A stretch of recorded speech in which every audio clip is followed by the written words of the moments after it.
Romans, that is. This country has been extremely influenced by Roman architecture. Remember, the Romans were in this country for at least 400 years. So their architecture rubbed off on our architecture. Always with the arch, you can always tell it's a very romantic thing to do. Now, these columns represent the 5 orders of classical architecture. And they start right down at the bottom with Tuscan, then you have Doric, then you have Ionic, and then Corinthian, and then right at the top, you've got Composite.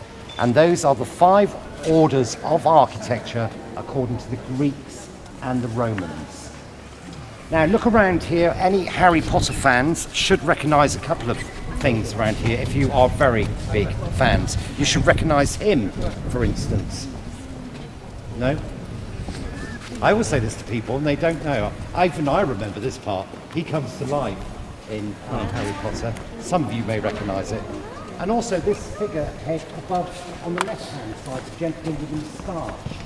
He's also featured in the films as well. But this is the Bodleian Library Quad, and a lot of lectures take place in here with students. As I said, they're not taught necessarily, but they do have lectures, and a lot of them do take place in here. Let's go through this arch now.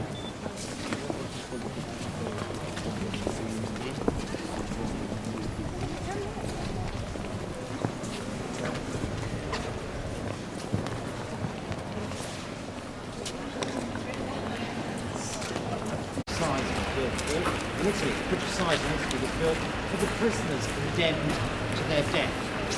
This was basically built to keep the prisoners, the students dry, because you've got 2 parts of the college there. We've got Hertford College, which is the new part on the right-hand side, and then on the left-hand side the old lights.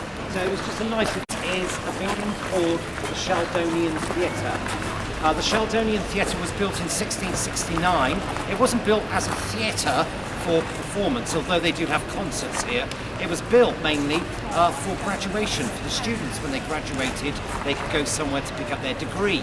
It's also used for honorary degrees. Now, this is when a celebrity gets honoured with high achievement in life, and they get given an Oxford and sometimes a Cambridge degree.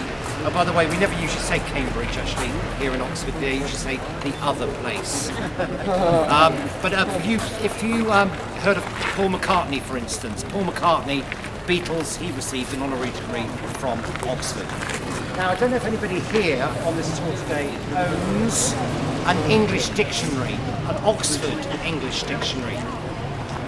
Could possibly be printed here. This is the Clarendon building. Once upon a time, it used to house the printing press of Oxford. So it could possibly have been printed in there. But in the 1970s, they moved because their printing press got bigger and bigger, because they were suddenly fast orders from all around the world. Before, when they originated, it was only for the students of Oxford. That's when they started printing, but then it got bigger and bigger and bigger. Okay, let's go. Yeah, these busts. Now, these have been known as the worthies, they've been known as the emperors, they've been known as the apostles. Okay? Now, when they were originally put here in 1669, they were built to protect the theatre. Yes?